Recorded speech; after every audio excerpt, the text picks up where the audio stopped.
Computer memory को समझने के लिए पहले हम देखते हैं कि हम कैसे वस्तुएं याद करते हैं।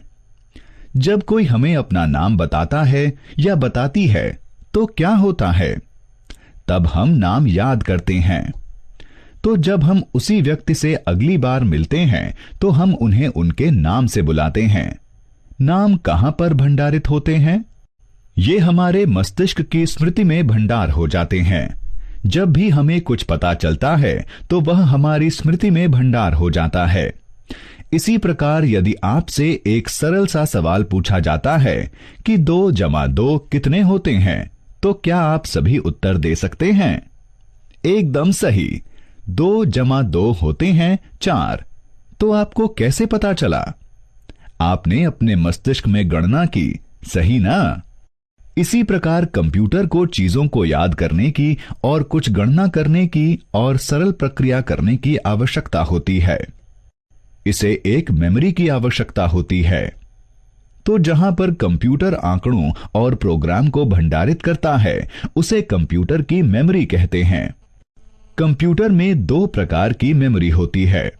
ये होती है प्रारंभिक या मुख्य मेमोरी और द्वितीयक मेमोरी। अब मैं आपके लिए कंप्यूटर मेमोरी की व्याख्या करता हूं। मुख्य मेमोरी बहुत ही तेज होती है और इसे रैंडम एक्सेस मेमोरी अर्थात रैम कहते हैं। आंकड़े और निर्देश मुख्य मेमोरी में सहेजे जाते हैं, जहां से उन्हें सेंट्रल प्रोसेसिंग यूनिट सीपीयू परिणाम हासिल करने के लिए प्राप्त करता है। रैम वह मेमोरी होती है जिसमें सभी प्रोग्राम भंडारित होते हैं। कंप्यूटर की गति रैम पर निर्भर करती है। कैशे मेमोरी वह मेमोरी होती है जो रैम का हिस्सा होती है और प्रोसेसर के निकट होती है। इसे प्रोसेसिंग गति बढ़ाने के लिए प्रयोग किया जाता है। मुख्य मेमोरी सीमित होती है, तो असीमित आंकड़ों को भंडारित करने के लिए हमें द्वितीयक मेमोरी की आवश्यकता होती है। चलिए समझते हैं कि इसे द्वितीयक क्यों कहते हैं। द्वितीयक आंकड़ों पर रखे गए आंकड़े या कार्यक्रम को कंप्यूटर पर प्रयोग किए जाने के लिए रैम पर प्रति बनाए जाने की आवश्यकता होती है। कंप्यूटर द्वितीयक मेमोरी से सीधे कोई आंकड़ों को प्रोसेस नहीं कर सकता है। द्वितीयक मेमोरी के उदाहरण हैं floppy disk, hard disk, magnetic tape, pen drive, magnetic bubble memory और ऑप्टिकल मेमोरी। कंप्यूटर मेमोरी के बारे में जानना रोचक है। चलिए अब हम जानते हैं कि कंप्यूटर में आंकड़ों को भंडारित क्यों किया जाता है।